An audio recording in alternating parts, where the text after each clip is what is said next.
Hey, thank you for the opportunity to come here and address this topic. I want to talk about not only why the left is losing, but why the left has to date lost the economic debate, and what we can do to change that around. It's not even so much that we are losing or we have lost to date the debate. In many cases, during the last 3 or 4 years, we haven't even been present at the debate. We haven't even been in the car driving on our way to the debate. We haven't even gotten out of the house to get into the car to go to the debate, and in many cases we just simply haven't gotten out of bed. I want to, first off, when I frame this debate, I want to be very clear. I'm talking about this in a collective way. I'm talking about the broad progressive movement, the trade union movement, and the broad left. I want to acknowledge that there are many sections of the progressive movement, individuals, organizations, trade unions, political parties, civil society groups, who have made strong efforts to counter the austerity orthodoxy and would not be part of my general criticism. However, at the end of the day, we sink or swim collectively. We win or lose this battle collectively. And maybe that's just my experience in the workplace or in the trade union movement. But this is either a collective victory or a collective failure, and I want to address that. But I'll come back onto those sections which are making a real and positive impact. Another reason why I want to kind of discuss why we've lost is not because I want to pick over wounds or play some kind of blame game. I want to kind of try to define, and then maybe others will have their own definition of where we went wrong, because the simple and frustrating thing is that we are right. You know, when we actually get out on the pitch, we can make the play. I mean, is there any vindication of the broad progressive critique than what is happening now? And so it's out of that frustration that I want to try to find exactly what went wrong.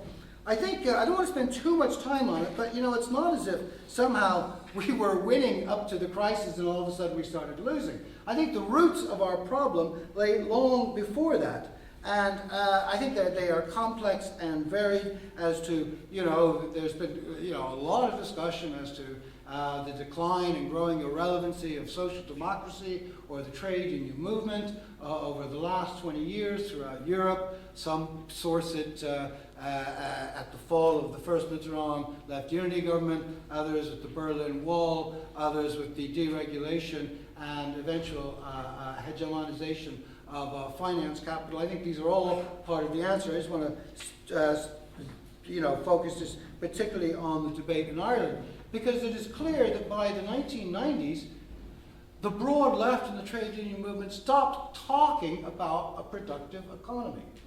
Prior to then, you know, we had written kind of, you know, all these blueprints for socialist economies and pamphlets for an alternative socialist economic strategy. But all of a sudden, by the 1990s, they seemed, you know, somewhat passé. And last year, and even to many people, somewhat of an embarrassment, the kind of things we were writing back even only 20 years previous. I think the reason why we stopped talking about a productive economy, how you organize an economy along rational, productive lines, is because capital seemed to solve that problem for us, especially with the massive influx of foreign direct investment. In the middle of the 1990s, all the questions seemed to be answered. Economic growth, job creation, rising wages, export earning, everything was rising to a degree that was never experienced. And the fact that it initially did so without any inflationary pressures, which shocked a lot of economists, seemed to just vindicate the view that maybe this end of history arc had something to it. So because we stopped talking about the organization of a productive economy, because that was being done for us anyway by capital, many progressives then turned their attention to what might be called redistributive measures. You know, capital had produced a dividend. Where do we apply it? In health, and education, or social protection? You know, how can we distribute this income that was being generated by capital? So those are the things we debated. We also debated in some cases how we could make multinationals a little less like multinationals, the way they operate in other areas with no regard for environmental or workers' concerns. So that, to my mind, the rot set in back in the 1990s. I'll just kind of I'll kind of pass over the period after 2007 because that was a phase where everybody went to sleep. Very few progressives or anybody challenged an economic base which was predicated on FDI and now property speculation. Especially at a time when poverty rates were falling, we seemed to have full employment, social transfers increased, and people believed that you could actually get wealthy by buying and selling houses to each other. Those few economists and commentators and groups that did try to raise questions about this were just dismissed as cranks. So we stopped talking about the productive economy, or stopped thinking deeply about it. We stopped thinking deeply about the idea of the collective consumption of goods and services and the building of a public and social infrastructure. At that time, Fianna Fáil, which was the governing party through most of this period, was able to buy off critical sections of society because they had so much income via the speculative tax receipts. So they were able to buy off critical sections, and people believed that the issue was how much money, cash transfers people could receive, and therefore buy their goods and service through private provision. A classic example, a small one, but classic one, is the issue of child benefit. Fianna Fáil just kept increasing child benefit more and more and more in cash transfers, and we were debating, whether it was enough. But essentially what Fianna Fáil was doing was saying, here's the cash transfer. Now you go buy your early education on the private market. You go buy your child care on the private market. There were very few voices raised saying, well, maybe we shouldn't be increasing these cash transfers, but we should be directing them into building a public infrastructure. And we had the irony of a country, an economy, where we had one of the highest levels of child income support in the EU at the same time as we had the highest levels of child poverty. We also stopped talking about workers' rights.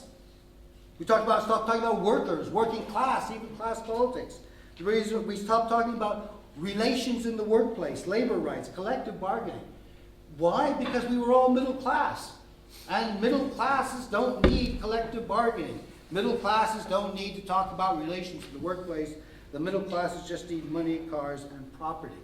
So at the very onset, as the crisis started, we were already in a situation where we had stopped thinking about a number of critical issues. And of course this was underpinned by the process of social partnership, which actually started out in a very defensive manner in 1997. One should never forget that the reason why trade unions argued for social partnership is because they were so afraid that Fianna Fáil would come in 1987 and pull a Thatcher and start hammering on the trade union movement in some kind of Thatcherite Tory way. Now, I think this was always a misreading of Fianna Fáil's project. Fianna Fáil's project may be all sorts of bad things. It was never a Thatcherite project. But anyway, social partnership became embedded not only industrially, but politically.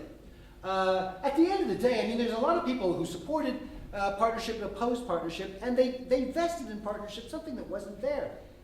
To my mind, it was never anything more than glorified industrial relations. It was a national wage agreement. The votes that were taken were never taken about all this kind of architecture of social partnership. It was about the wage itself. It was about the wage rate itself. So in that sense, the trade union movement essentially became co-opted in the government strategy. We lost our independence. We could not separate out the process of whereby we as a trade union movement argue for the wages and conditions of our members, but at the same time be independent to argue for the social and political demands that we put against the government because we were co-opted into that. And finally, the economic logic of partnership was always going to run out of room. It was based on suppressing wage demands in the partnership process in exchange for tax cuts. The trade union movement, the Irish trade union movement, must have been one of the few trade union movements in the world who campaigned for tax cuts. That was always going to give way sometime. So we had relied on capital to produce the goods. We had relied on tax cuts, and we had relied on private provision. And so when the crisis hit, we were really at a disadvantage. I remember when the crisis hit, there was a lot of a number of progressives said, now our time has come. Neoliberalism has collapsed in on itself, and because of this, people will automatically turn to social democracy. because they will have seen the disaster that neoliberalism has visited upon us. Well, the problem is they may well have wanted to turn from neoliberalism, but there was nothing there because social democracy had ceded so much ground during that period. So to rely on, they may have relied on that comfort. That was to prove devastating wrong, as we see today, where the right is in the ascendancy, even after the disasters of right-wing orthodox economic thinking had caused during this period. So very early on in the crisis in Ireland, we caved in.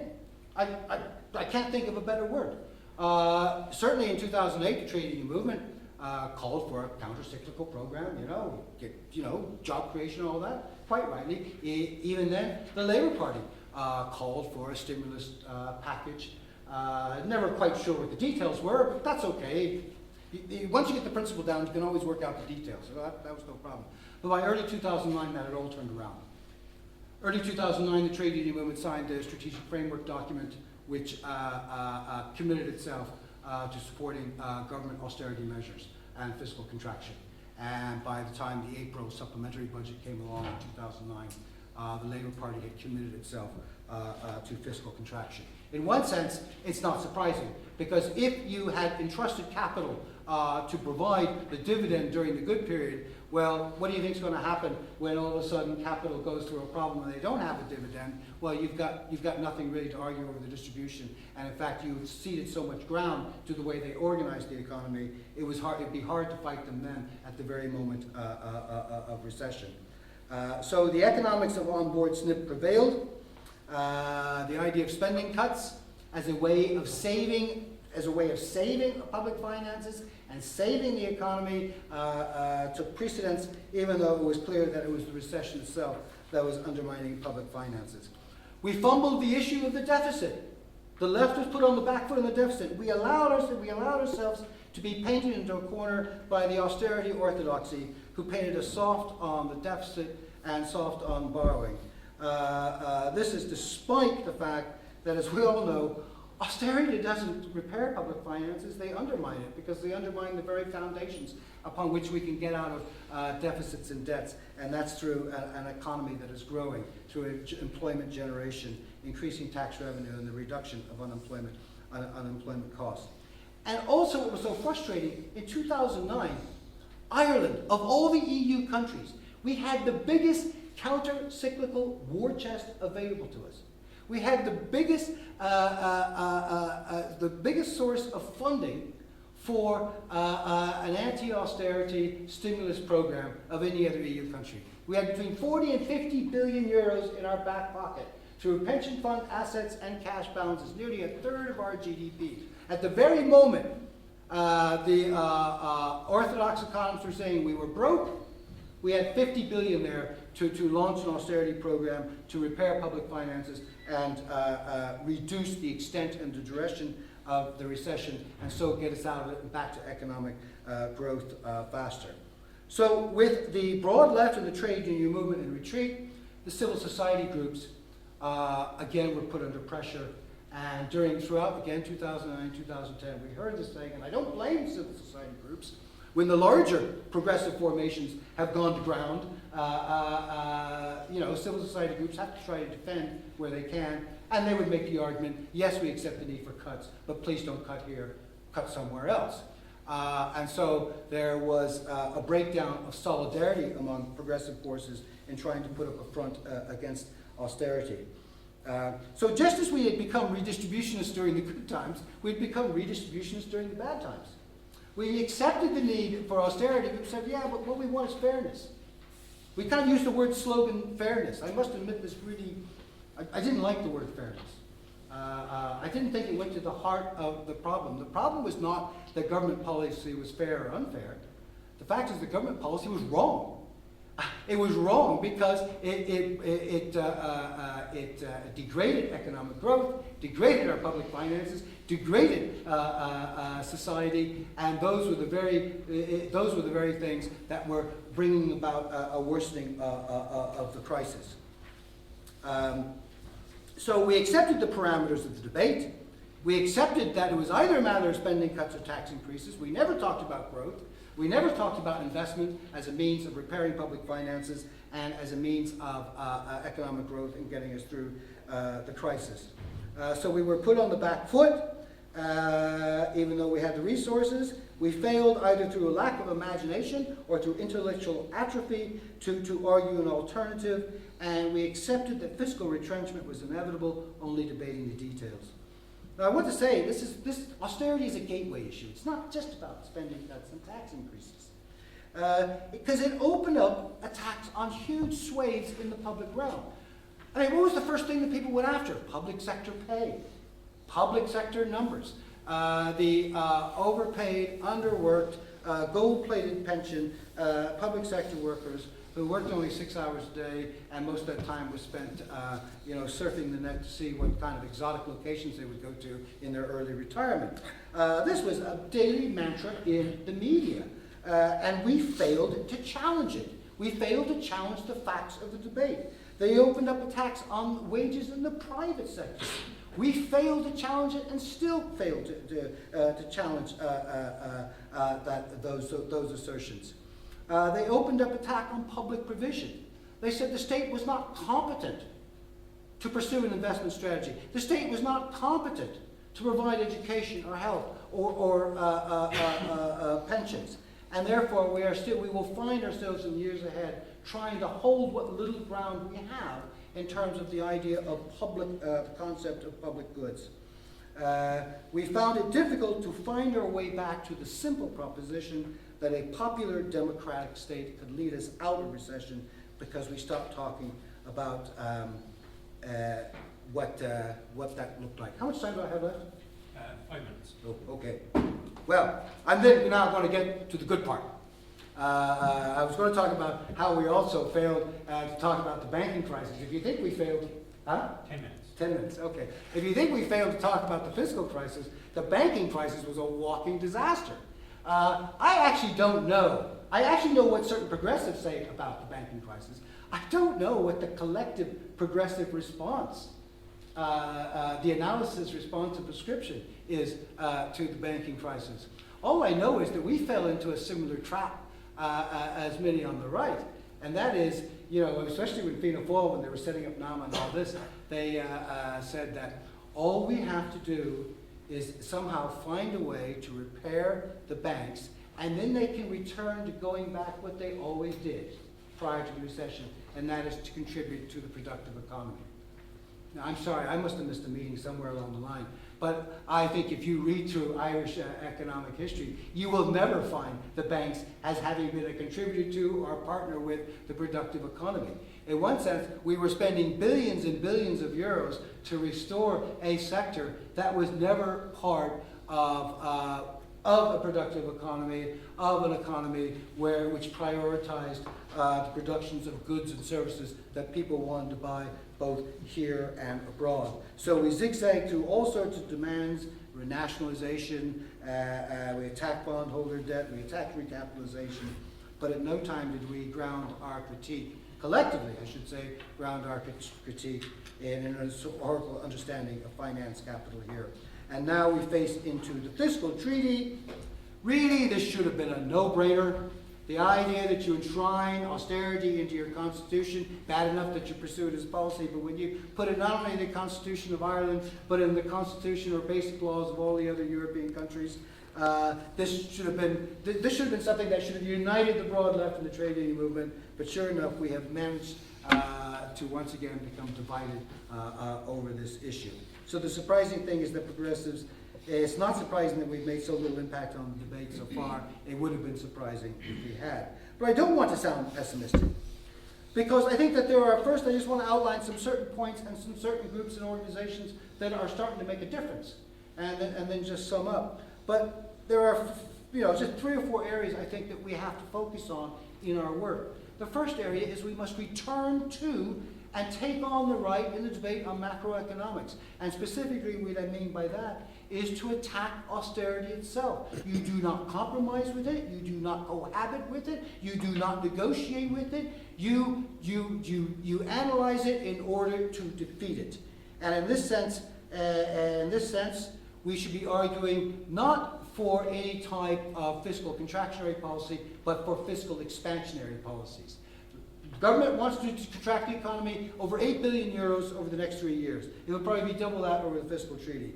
We should be arguing for an expansion of fiscal policy by that same amount of 8 billion euros and another 8 billion in the following years. We should be opposed to spending cuts, overall spending cuts, and argue for redirecting it more efficiently spending into the areas of most need. And we should argue for a tax-driven fiscal consolidation, starting with those on high incomes. We also have to start to get back and talk about wages and incomes. And I say this from a trade union perspective. Since that's, whatever about social and political transformation of society and economy and trade unions' role in that, God made trade unions for two reasons. For two reasons. To promote wages and to promote working conditions. And we have to start talking about the fact that the wages and incomes and workers' living standards are not a drag on the economy. They are a key to the economy. They are the anchor in the economy which can produce growth. We need to talk heresies like increasing the national minimum wage. We need to have a pay strategy which disproportionately benefits the low pay, not only because that makes economic sense, that will have a better impact on domestic demand, but also for social equity reasons. And we also need to talk about labor rights in the workplace, collective bargaining, the right to collective bargaining, and the extension of powers under things like the joint labor committees, REAs, and spreading them throughout the economy. We must talk about return to the idea of collective consumption of goods and services, that we produce health services so that we can consume that collectively, and we pay through it through social insurance. The same thing with pensions. The idea of relying on the private pension industry to provide for people's retirement income is well, I wouldn't rely on it. It's pretty much a joke.